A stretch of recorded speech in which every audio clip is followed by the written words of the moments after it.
exponent and I told you to solve first exercise, that was exercise 5 पे। exercise 5 पे इसमें दो ही तरह का सवाल है जिसमें आपको एक बार इवेल्युएशन करना, मतलब you have to find value over there, और दूसरी बात आपको मैंने ये कहा था आपसे कि अगर माइनस और माइनस मल्टीप्लाई होता है, दो corresponding minus sign means -5 will be multiplied to -5, then resultant will be 25, not -25, minus minus it will becomes plus, minus minus this will becomes plus. Similarly plus is if multiplied by minus then it will be -25, means अगर मैं ऐसा कहूँ plus और minus multiply होता है तो ये आपका माइनस आता है, मीन्स +5 अगर मल्टीप्लाई करते हो आप -3 से तो ये आपका मल्टीप्लिकेशन -15 होगा, और इसका रिवर्स भी ट्रू है, मतलब -5 को अगर आप मल्टीप्लाई करते हो 3 से तो भी आपका -15 होगा। यह बातें आपको ध्यान रखनी थी, और 5 को अगर आप 3 से मल्टीप्लाई करते हो तो 15 होगा, ये आप जानते ही हैं ऑलरेडी। तो बस ये तरीका इस्तेमाल करना था। इसमें दो क्वेश्चन है जिसको मैं आपको चाहूँगा बता दूँ, जो बेसिकली थोड़ा बहुत, बहुत ज़्यादा नहीं बट थोड़ा बहुत आपको परेशान कर सकते हैं, और उसके बाद फिर मैं आपको एक्सपोनेंट की प्रॉपर्टी समझाऊंगा। वो जो दोनों सवाल हैं वो आप देखिए। पहला सवाल है इसमें 27 question number this one is your 9। 27 multiplied by 32, 27 multiplied by 32, this will become 2, this will becomes 2 raised to the power, first of all this is 3 raised to the power x multiplied by 2 raised to power y। आपको then find करना है find value of x and y, find value of x and y, find value of x and y। देखिए यहाँ पे 27 और 32, ये 3 पे power x और 2 पे पावर 2, 3 बेस है आपका, x आपका इंडेक्स है, 2 आपका बेस है, y आपका इंडेक्स है। आपको इसको भी ऐसे ही लिखने की कोशिश करनी है। आप जानते हैं 27 को आप लिख सकते हैं, पहले यहाँ पे आप चेक कर लीजिए। 27 का फैक्टराइज करते हैं आप तो 3 then it will be 9, once again 3 then it will be 3, means you can write 27 as 3 into 3 into 3। Then 32, if you factorize 32 by prime factors, you will find if you divide by 2 then it will be 16, if you divide by 2 then it will be 8, if you divide by 2 then it will be 4, if you divide by 2 then it will be 2,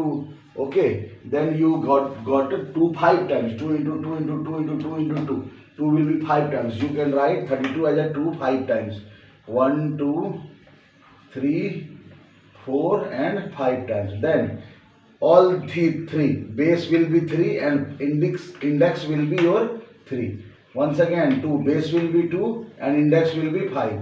that is equals to 3 raised to power x into 2 raised to power y। now you compare the value, आपका 3 पे index 3 है, यहाँ 3 पे index x है, 2 पे index 5 है, यहाँ 2 पे इंडेक्स y है, तो यहाँ से क्लियरली आप विजुलाइज कर पा रहे हो x की वैल्यू आपकी 3 होनी चाहिए, x की वैल्यू 3 होनी चाहिए, एंड जो y है आपका जो 2 पे इंडेक्स है, y की वैल्यू आपका 2 पे इंडेक्स यहाँ कितना है आपका 5 है। आपने ये वैल्यू फाइंड कर दिया, x equals to 3 y equals to 5। एक और सवाल है इसमें, जैसे देखिए ये दिया हुआ है सवाल आपका 64, क्वेश्चन नंबर 10 है ये। 64 multiplied to 625, 64 multiplied by 625 equals to 2 पे पावर a मल्टीप्लाइड बाय 5 पे पावर b।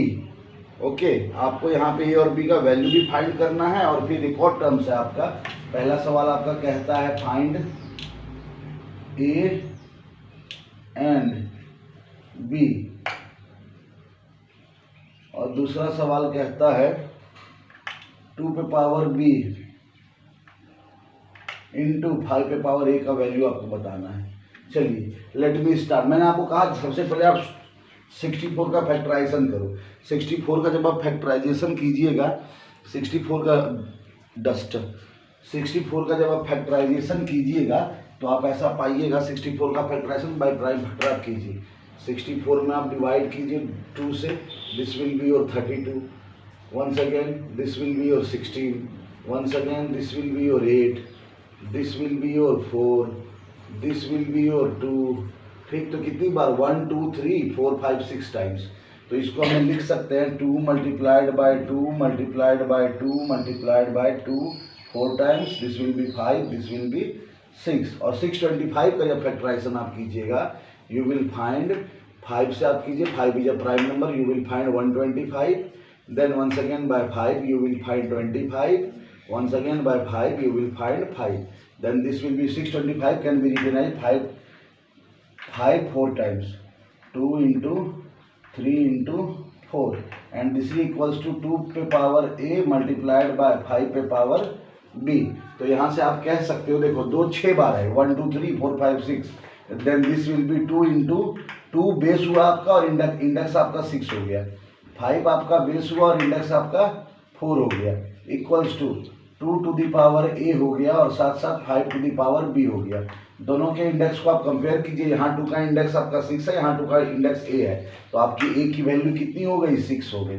ठीक। और यहाँ b 5 का इंडेक्स b है और 5 का इंडेक्स 4 है, तो आपकी b की वैल्यू कितनी हो गई, 4 हो गई। तो आपने a और b की वैल्यू निकाल दी। अब यहाँ पर देखिए जो आपको फाइंड आउट करने कह रहा है, 2 to the power 2 raise to b, 2 raise to the power बोलने से ज़्यादा दोनों कंटेक्स्ट आप यूज कर सकते हैं, इसको 2 टू दी पावर b भी कह सकते हैं, 5 टू द पावर a भी कह सकते हैं, लेकिन 5 रेज टू a कहना ज़्यादा बेटर है, मैथमेटिकली ज़्यादा टेक्निकली साउंड है, ये बेहतर आपको करना चाहिए वही सेकंड प्रेफरेंस के साथ हूँ मैं। तो ये देखिए a इक्वल्स टू 6 है, b इक्वल्स टू जैसे 4 ना, आप इसको 4/5 भी कह सकते हो,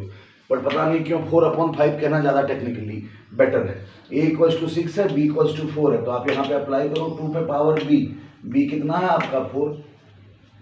और 5 पे पावर a, 5 कितना है आपका 6, थोड़ा कॉम्प्लिकेटेड क्यों होगा, 2 पे पावर 6 4 क्या हुआ 16 हो गया, और 5 पे पावर 6 5 5 25 6 है, तो 25। देखो ना, ऐसे आपको एक और तरीका सिखाते हैं, 5 इंटू 5 3 बार हुआ, 3 बार 4 बार 5 बार 6 बार, तो ऐसे ना आप 5 इंटू 5 25 का 3 फैक्टर है, तो आप लिख सकते हो 16 इंटू 25 इंटू 25 इंटू 25, 3 बार 25। अब इससे आपको मल्टीप्लिकेशन में आसानी होगी, 25 इंटू 16 आप जानते हैं 400 होता है, ये आपका 400 होता है, और मल्टीप्लाई 25 इंटू 25 आपका 625 होता है। आप अगर 4 से मल्टीप्लाई कर दिए, 4 5 जा 20, कैरी 2, 4 2 जा 8 और 2 10, कैरी 1, 6 4 जा 24 और 1 25 100 00। Okay, this will be 2,50,000. 2,50,000 will be the corresponding value over there. ठीक, ये तो एक्सरसाइज था 5 का जो मुझे लगा बताना चाहिए आपको, accomplish then after 6 से।